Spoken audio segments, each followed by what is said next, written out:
ओम शांति। 17 दिसंबर। एक सूक्ष्म बात से बाबा शुरू कर रहे हैं।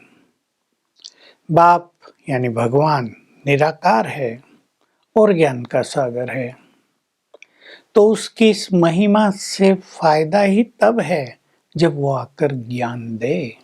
अगर वो ज्ञान का सागर ज्ञान ही न दे तो उसके ज्ञान सागर होने से किसी का क्या संबंध।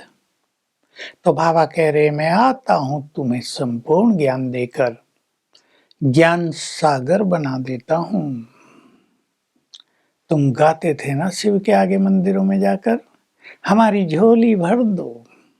तो मैं ज्ञान रत्नों से तुम्हारी झोली भर रहा हूं, तुम्हारी तकदीर महान बना रहा हूं, तुम्हें ज्ञान दे रहा हूं, श्रीमत दे रहा हूं, श्रेष्ठ राय दे रहा हूं, डायरेक्शन दे रहा हूं।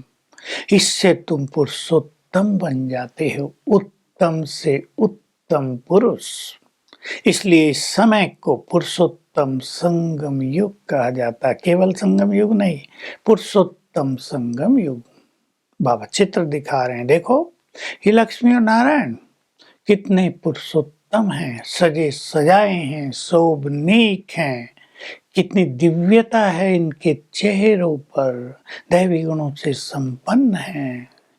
ऐसा उत्तम पुरुष मैं तुम्हें बनाने आ गया हूं। तुम्हें अब इस पढ़ाई पर बहुत ध्यान देना है। बाबा रोज ये बात करते हैं। उस पढ़ाई से कोई छोटे क्लर्क बनते हैं, तो कोई मैजिस्ट्रेट, कोई जज, कोई चीफ जस्टिस बन जाते हैं। तुम इस पढ़ाई से मनुष्य देवता बन जाते हो। मैं तुम्हें विश्व का राज भाग्य देने आया हूं। अगर तुम्हें ये स्मृति रहे, हम सतयुग में महान देवी देवता विश्व के महाराजन थे। हमने 84 जन्म पूरे लिए, तुम्हें नशा रहेगा। हम हीरो एक्टर हैं, सबसे ज्यादा और श्रेष्ठ पार्ट हमने बजाया, तो तुम्हें बहुत आंतरिक खुशी रहेगी। तुम ये भूल जाते हो, ये आज का हमारा होमवर्क बाबा दे रहे हैं हम। तुम भूल जाते हो कि हम हीरो एक्टर हैं, हम पावन सूर्य वंशी देवी देवता थे। अभी तुम्हें फिर से बनना है, तो तुम्हें बहुत सारे दैवी गुण धारण करने हैं। खान पान तुम्हारा शुद्ध होना चाहिए, मैनर्स तुम्हारे देवताओं जैसे होने चाहिए। गंदा खान पान, मांस मदिरा जो देवता नहीं खाते, वो तुम्हें भी नहीं खाना है।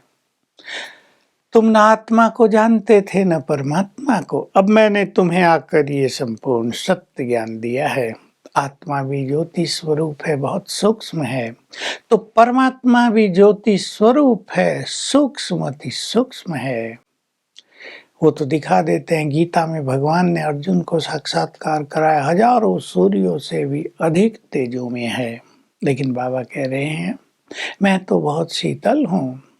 तुम बच्चों को भी बहुत शीतल बनाता हूँ।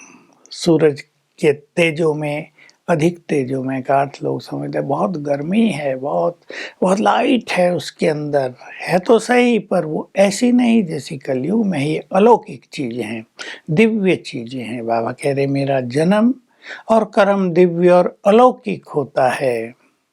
मैं आया हूं तुम्हारे सामने तुमको श्रेष्ठ कर्म सिखाने के लिए। कलयुग में तो सबके कर्म विकर्म हो रहे हैं, यानी पाप कर्म हो रहे हैं। मैं तुम्हें ऐसे कर्म सिखाता हूं कि तुम्हारे कर्म श्रेष्ठ कर्म हो जाएं। तो ध्यान रखना है, हमसे कोई भी पाप कर्म न हो, क्योंकि हमें उत्तम से उत्तम पुरुष बनना है। इस पढ़ाई पे बहुत ध्यान देना है। इससे ही तुम हाई स्टेटस प्राप्त करते हो, दैवी स्वराज प्राप्त करते हो। तुम्हें सदैव ये याद रखना। कई बार बाबा ने कहा, शिव बाबा राजयोग सिखाकर हमें विश्व का मालिक बना रहे हैं, अर्थात सबसे बड़ा भाग्य प्रदान कर रहे हैं। ये याद रहेगा तो सदा ईश्वरीय नशा भी रहेगा और आंतरिक खुशी बहुत ज्यादा रहेगी। तो मैं आता हूं, तुम मेरी सजनियां हो, मैं तुम्हारा साजन हूं। भगवान बोल रहे हैं, ये मनुष्य की बात नहीं है। मैं तुम्हारा श्रृंगार करने आया हूँ, दैवी गुणों से तुम्हारा श्रृंगार कर रहा हूँ। श्रृंगार करके तुम्हें अपने साथ अपने घर ले जाऊंगा। तो तुम्हें मेरी मत पर चलना है। देखो, तुम आत्माएं भी निराकार हो, मैं परमात्मा भी निराकार हूँ, परंतु तुम्हें पाठ बजाने के लिए अपना अपना शरीर मिला हुआ है। मुझे अपना शरीर नहीं है, मैं तो निराकार हूँ। तो मैं इस ब्रह्मा की भ्रकुटी में, इसके साइड में आकर बैठकर तुम सबको सत्य ज्ञान देता हूँ। अब तुम भी त्रिकालदर्शी बनते हो। संसार में कोई अपने को त्रिकालदर्शी कह नहीं सकता है। मैं आकर तुम्हें त्रिकालदर्शी बना देता हूँ। तो तुम सभी बहुत भाग्यवान हो। भगवान की मत पर चलकर उससे विश्व की राजाई ले रहे हो। आज हम सभी को गहराई से चिंतन करना है। हम अपना श्रृंगार कर रहे हैं। बाबा ने कहा, अगर तुम्हें ये भी नशा रहे, हम उत्तम से उत्तम पुरुष बन रहे हैं, तो पुरुषार्थ बहुत श्रेष्ठ रहे, खान पान भी उत्तम हो जाए। 3 तरह के तो होते ही हैं, सतो रजो तमो, लेकिन हमें पुरुषोत्तम बनना है और सद्गुणों से, शक्तियों से, ज्ञान रत्नों से अपना श्रृंगार करना है। बाबा ये भी कह रहे, प्रदर्शनी होती है, ऐसे शोभनीक चित्र बनाओ, दूर से ही सबको आकर्षण हो। तुम बच्चे तो जहाँ तहाँ घूमते हो, सब कुछ देखते हो, तो ऐसी चीजें बना दो प्रदर्शनी में कि सभी लोग बिना बुलाए आ जाएं और किसी को ज़्यादा डिबेट भी करने का मौका ना मिले। समझाने वाले इतने श्रेष्ठ होने चाहिए, सहज ही समझा सकें, और जो सूर्यवंशी चंद्रवंशी घराने के होंगे वो तो आएंगे ही। वरदान है त्याग, तपस्या और सेवा में सफलता प्राप्त करने वाले विश्व कल्याणकारी भव। हमारा जीवन त्याग और तपस्या से भरा हुआ हो, सेवा के साथ ये दोनों धारणाएं भी बहुत हों, बिल्कुल चेहरे से स्पष्ट दिखाई दें।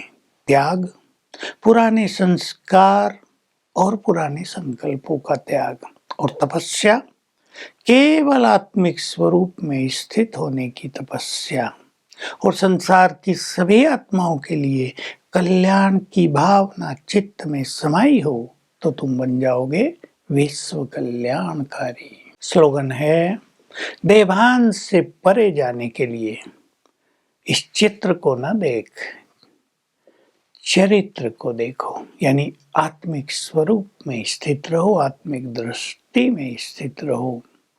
तो आज हम 5 स्वरूपों का अभ्यास करेंगे, हर घंटे में एक बार, और इस स्मृति से अब संगम युग पर हम पुरुषोत्तम बन रहे हैं।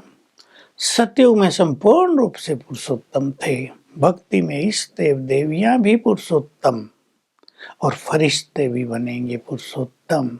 ये सब याद करेंगे, हमारे रियल संस्कार, रॉयल संस्कार जागृत हो जाएंगे, पुराने संस्कार संकल्प नष्ट हो जाएंगे।